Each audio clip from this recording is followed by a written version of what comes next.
Hi guys! It's me again, Shandy Nakano, and welcome back to my YouTube channel.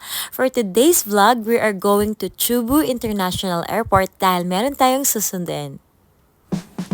So ayan guys, nandito na kami sa airport, sa Terminal 2, and nandito na din yung susundiin namin from the Philippines. Hello po! Hello po!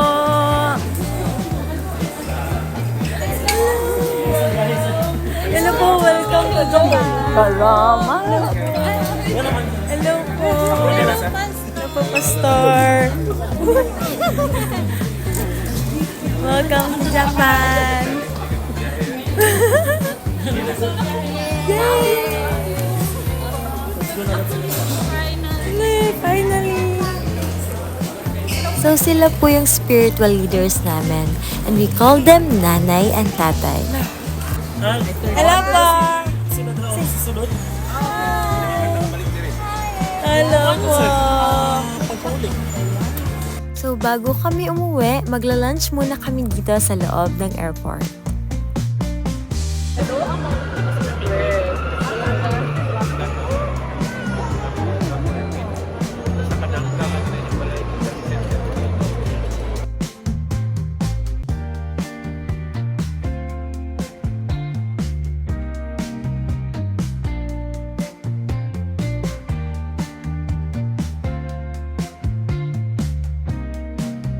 So, nagkwentuhan muna kami while kumakain.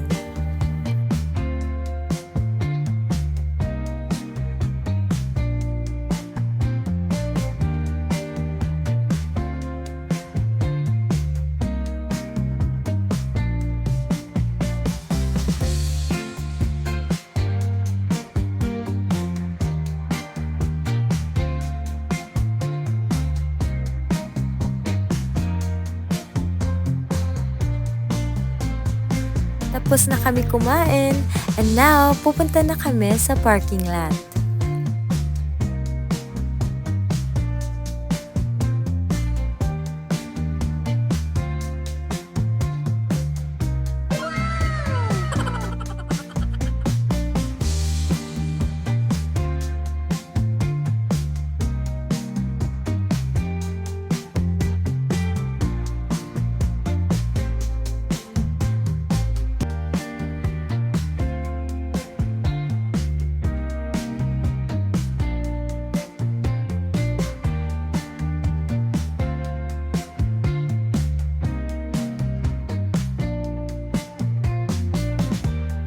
Thank you, Lord. Sobrang ganda ng weather today.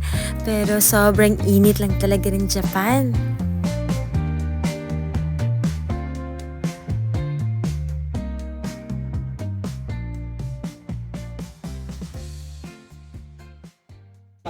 Hi guys, so nandito na kami sa Japan. So hot. Wala akong ibang masabi kundi It's so hot.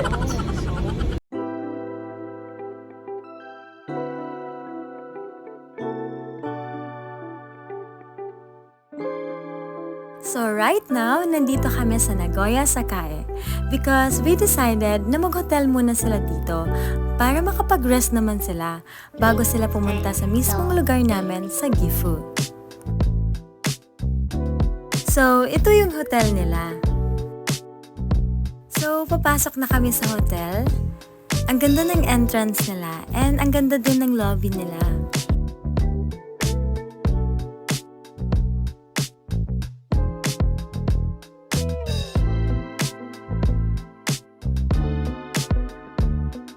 Hi, Nay!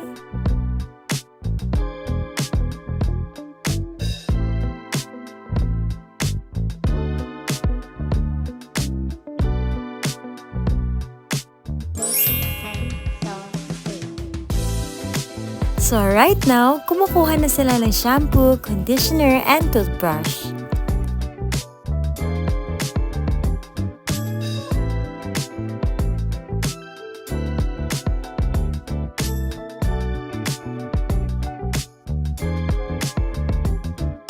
So papasok na tayo sa elevator dahil yung room ni nanay and tatay ay nasa 7th floor.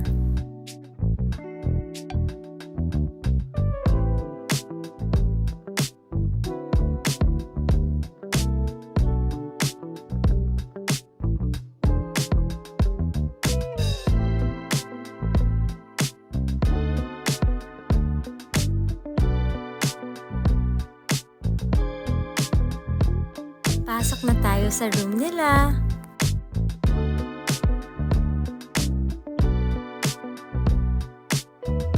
So, ito yung room nila.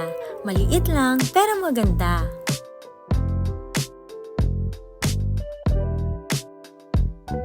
So, ito yung view nila. Makikita mo yung mga buildings dito sa Sakae. So, after namin sa hotel, we decided na magpasyal muna dito sa Nagoya Sakae, sa may Mirai Tower. And dahil hindi pa pagod si nanay, sumama siya sa amin. Grabe talaga yung energy ni nanay. So, Mirai Tower is one of the tourist spot dito sa Nagoya.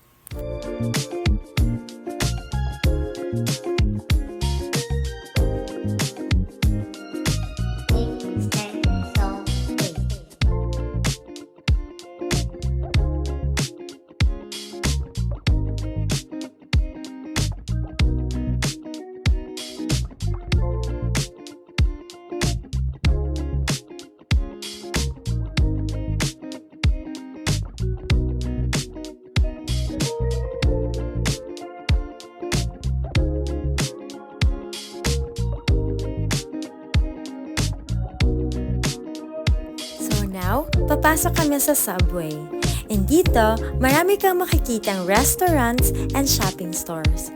Pero hindi na kami umikot dahil sobrang laki ng place.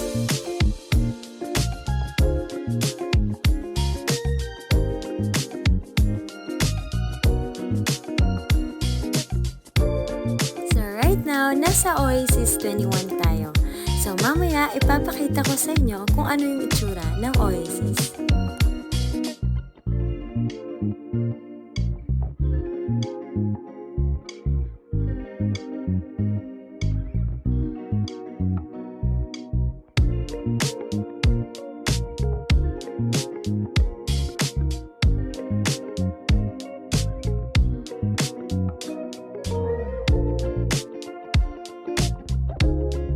So, ito yung itsura ng Oasis. Sa gabi, umiilaw siya.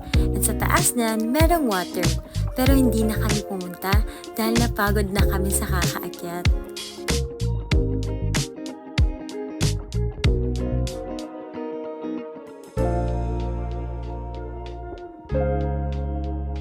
And syempre, nagpa-picture kami sa Mirai Tower and Oasis.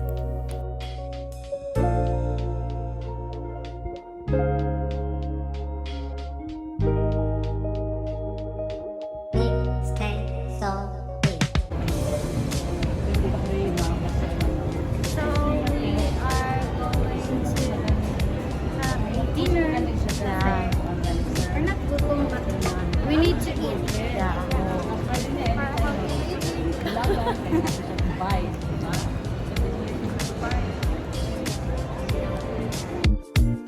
For today's dinner, kakain kami sa Chinese restaurant.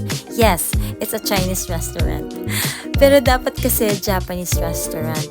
Pero ito kasi yung nakita namin and gutom na kami. So dito na lang kami kakain.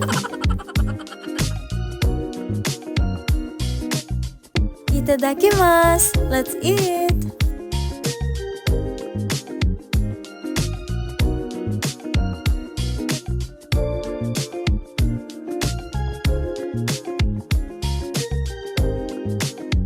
So after namin kumain, bumili muna si nanay ng food sa McDo for tatay.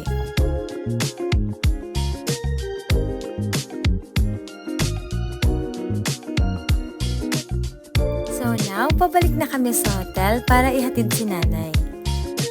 Pero now, let's enjoy the night view of Mirai Tower.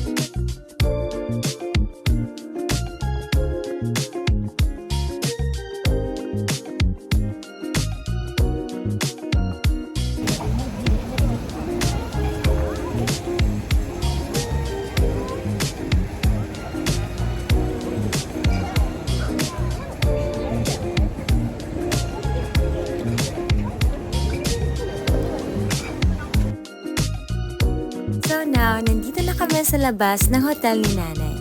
See you tomorrow, Nay!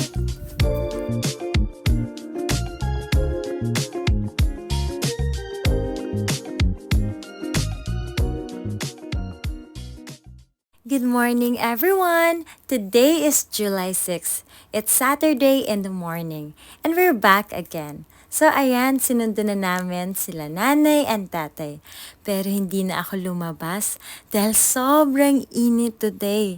Grabe talaga pag summer dito sa Japan. So right now, we are heading sa lugar namin, sa Gifu Kanishi, because today, we have meeting and equipping with my churchmates. So now, nandito na kami sa Fukushi Center, kung saan magaganap yung meeting and equipping namin. So yan na yung mga ka-churchmate namin. First time din nila makita si nanay and tatay.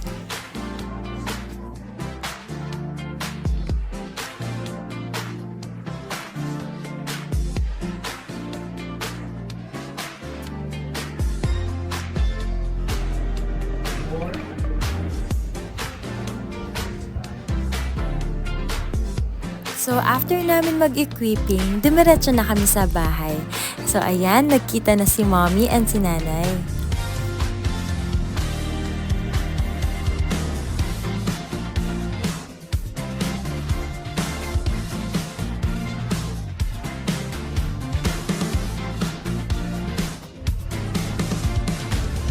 And dumating na din yung ibang mga ka-churchmate namin para ma-meet sila nanay and tatay.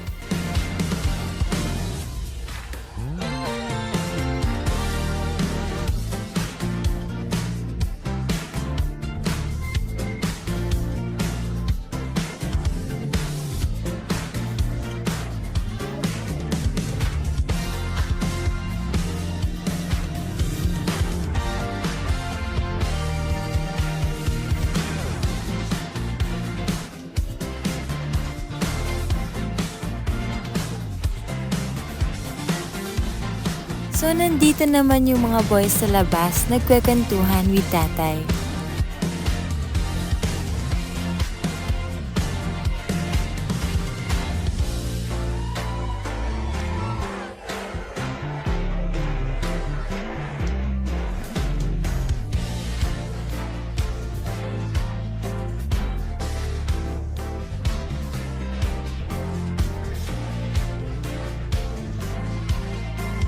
Sa fellowship, hindi talaga mawawala ang kainan.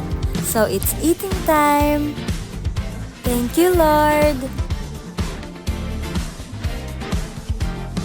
So, ito yung ulam namin. Ang dami, di ba? Because our God is a great provider.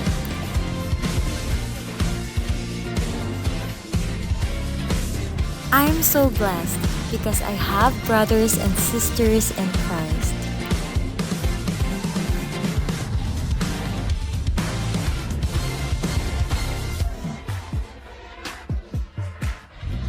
Kung merong kainan, syempre, hindi mawawala ang Word of God by Pastor Edwin Zafra. In short, Tatay. Sa unang pag-apply nila ng visa, na-deny sila. But right now, we praise God dahil nakasama namin sila. Ang dami naming natutunan sa buhay nila, especially in serving the Lord.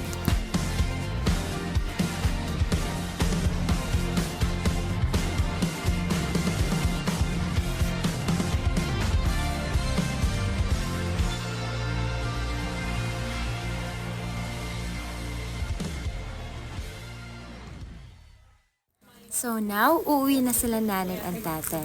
Thank you for your time po. Bye po. See you again. See you guys. Salamat kayo sa inyo. Salamat.